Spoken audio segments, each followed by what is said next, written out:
নমস্কার, সবাইকে সুস্বাগতম আমার চ্যানেলের নতুন আরেকটা ভিডিওতে। তো আমরা এই ভিডিওতে আলোচনা করব এআরএম বলে যে একটা নতুন মুভি রিলিজ হয়েছে। এটা একটা মালায়ালাম মুভি যেটা প্যান ইন্ডিয়া লেভেলে রিলিজ করা হয়েছে।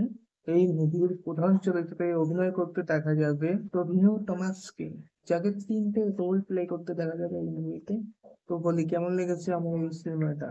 তো এই মুভির পরিচালক হলেন জিতিন লাল। এটাই পরিচালকের প্রথম মুভি এবং এটা ছিল একটা বড় প্রজেক্ট এবং বাজেটও ভালোই ছিল।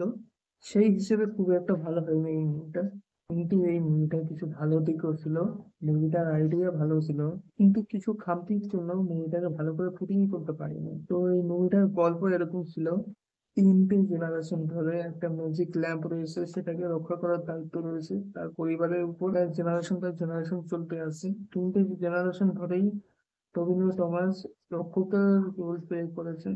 প্রথম জেনারেশনে সে একজন যোদ্ধা ছিল ভালো, এবং রাজা তাকে দায়িত্ব দিয়েছিল এই ম্যাজিক ল্যাম্পটাকে রক্ষা করার।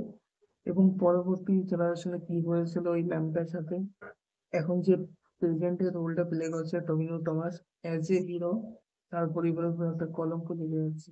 এবার দেখার বিষয় টবিনো টমাস কি পারবে তার পরিবারের উপর থেকে ওই কলঙ্ক দূর করতে। এই নিয়েই এই পুরো গল্পটা। এই মুভির সিনেমাটোগ্রাফি খুবই দারুণ হয়েছে।